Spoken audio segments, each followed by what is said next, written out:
Okay, my name is Ed Murray. I am currently the school program coordinator for the Hernando County Sexual Risk Avoidance Education Program. Our agency, as well as E3, agency has been hitting schools for 22 years. And so our communities have received us very well, and they want us in the schools. They trust us in the schools, and so we really value our relationship with them. I've been currently working with E3 a little over 2 years. And when they received the government grant in regards to being able to go to school and carry on a more lengthy program, I had a relationship with the executive director of A New Generation, and I was working as a pastor, and some changes were going through our church, and I was questioning what my involvement would be. And my last days in this plant, I just wanted to have a greater impact. And I think that this program has allowed me to have greater impact, where I get to speak to possibly 1,900 students a year, anywhere from 5 to 12 sessions. And so I've been able to take my 40 years of experience working with young people, and I have a heart for young people, especially the marginalized student, the one that's kind of quiet and trying to figure out life in not such a confident way.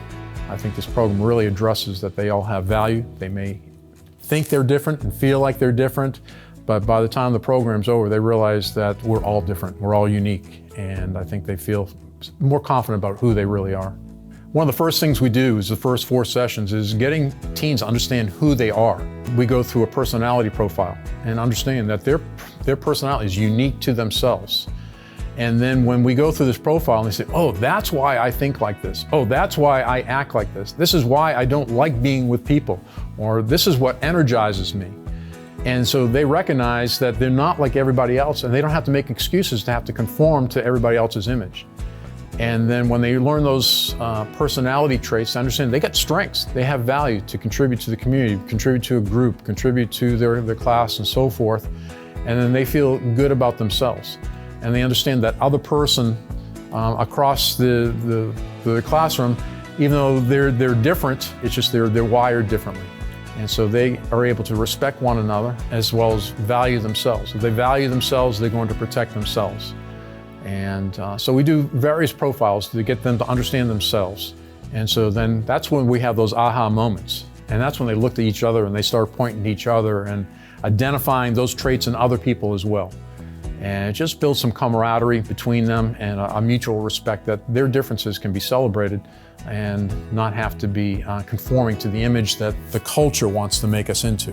When we give surveys at the end of our 12 sessions with these high school students, and then they reflect over those past 12 sessions, they'll share with us how they were in toxic relationships, how they were equipped to be able to move out of that toxic relationship.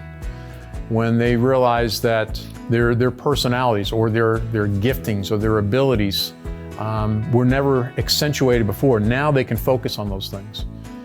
When they have goals. Goals are the targets of life. That's what gets you up in the morning, to have purpose and meaning and to move you forward, and to help them establish what we call SMART goals and to refine those to they're very specific.